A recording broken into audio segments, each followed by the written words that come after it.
Hey, it's me. And today I am going to give you 9 helpful tips to help you get your offer accepted here in this hot Charleston market. So stay tuned.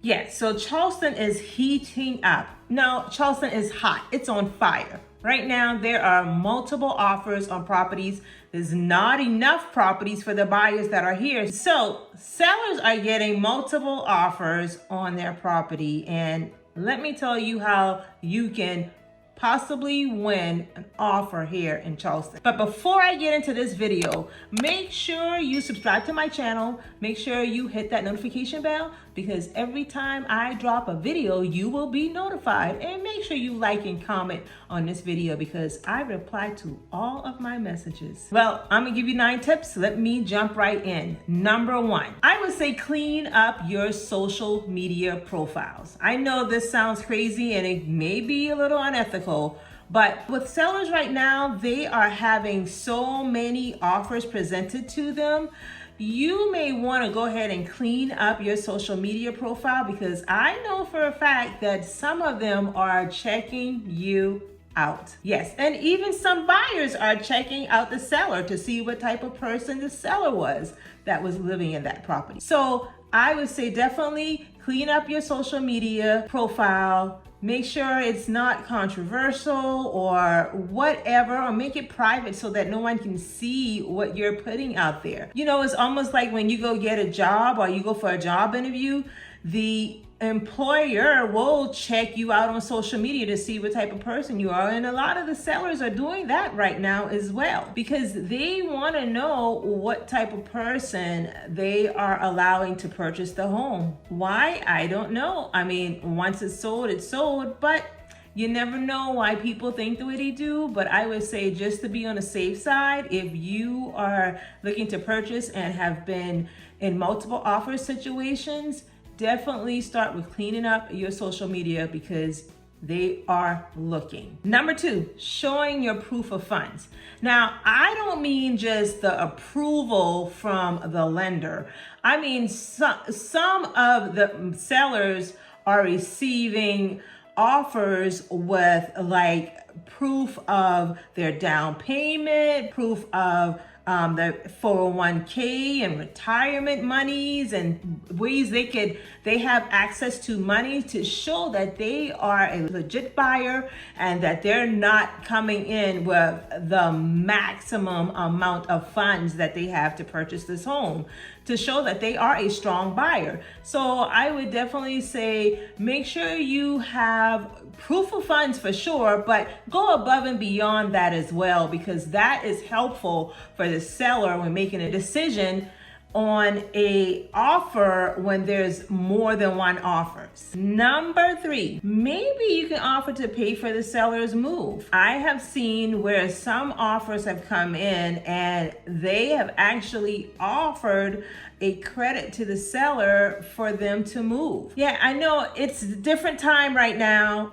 And so you have to be creative, and a lot of these things you may not have thought about before, but this is the type of market we are in. So maybe offering to pay for the seller's move will maybe separate you from other offers because you are willing to help the seller as well when it comes to them moving from the property. Number 4, option money. So now option money is kind of like a non-refundable earnest money, but it's not earnest money. It's basically saying, hey, I'm a pay to play. So basically you are saying to the seller, if you accept my offer, I am offering you say $1,000 or $3,000 extra if I terminate this contract for any reason. So here's my offer, but here's $1,000 or $3,000, whatever you decide,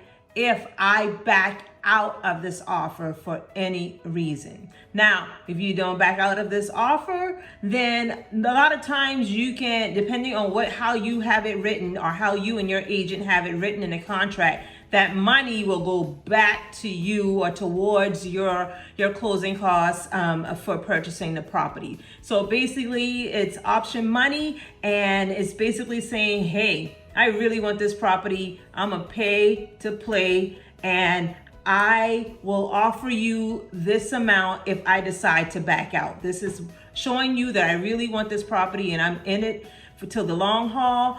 But if for any reason I decide to back out, here is $3,000. But if I keep this contract going and honor this contract, I get that $3,000 or whatever that amount of money is back towards me. Number 5, offer to use the seller's preferred lender. So, I mean, at this point, you should already have your approval from the lender of choice if you're making an offer, but also say to the seller, hey, I am willing to get approved by your lender as well, your preferred lender, so that your preferred lender can give you a little bit more of an assurance as to the fact that I am legit, my offer is good, I have good standing finances, and I pretty much will go to the closing table.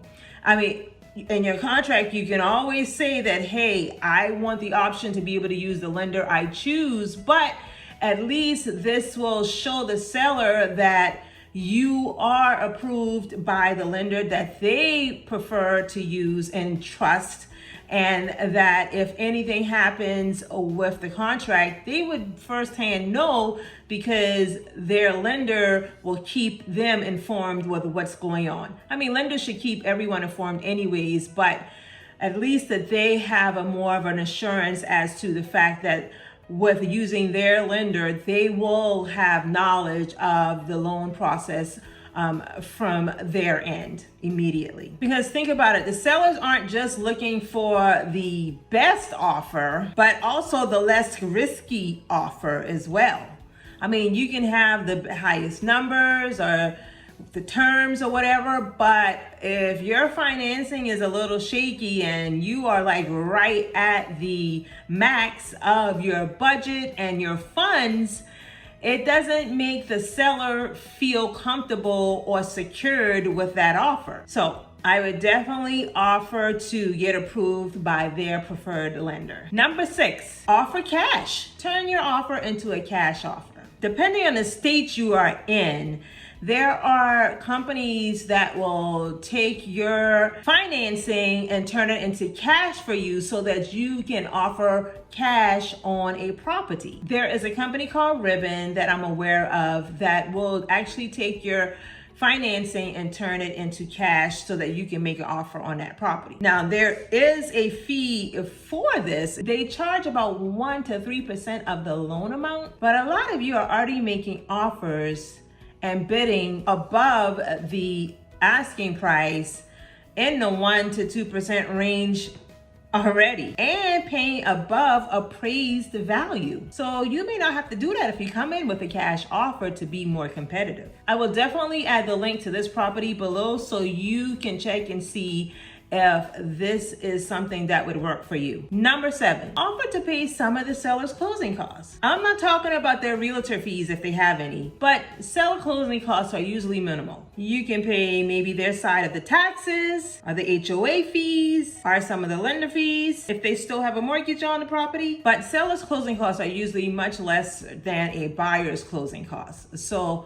that is an option. Talk to your real estate agent about that. Number 8, have you ever heard of those rent-to-own companies? You find the home and they will purchase it and you will rent it back from them for whatever length of time that you have agreed to with them. I know of Home Partners of America, and I think there's another one called Divvy. I will put the link below so you can check these out and see if this would be an option for you. Now, before I get to number 9, make sure you subscribe to this channel, hit that notification bell, and make sure you comment and like this video. Number 9, consider putting in a backup offer. If you are in love with this property and you really, really wanted it, maybe you can consider putting in a backup offer on this property. Now, I know that with my sellers in my listing, I do take backup offers, but I only will take a backup offer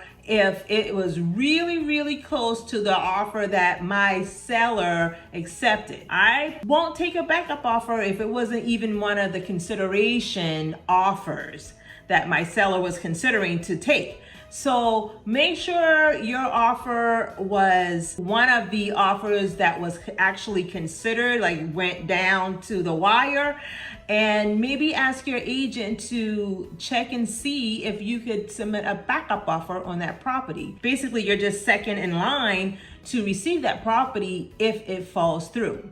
Now, there are some cons to having a backup offer because, of course, you don't want to just sit around and wait for that property or wait for in case that property falls through. You will probably still be looking at other properties and also considering making offers on other properties or making offers on other properties. So you want to make sure that you are able to make the offers on other properties by the way you word your contract, because you don't want to end up buying two houses. So I would say make sure you talk to your realtor to know the terms of your contract when doing that. All right, guys, that's all I have for you today. And remember, I am Carmilla Rena, licensed South Carolina real estate agent, born and raised right here in Charleston, South Carolina. And I love bringing you helpful tips and fun facts about my home state, South Carolina. So if you are looking to buy or sell in this area, please reach out to me. I'd love to have a conversation with you. Until next time,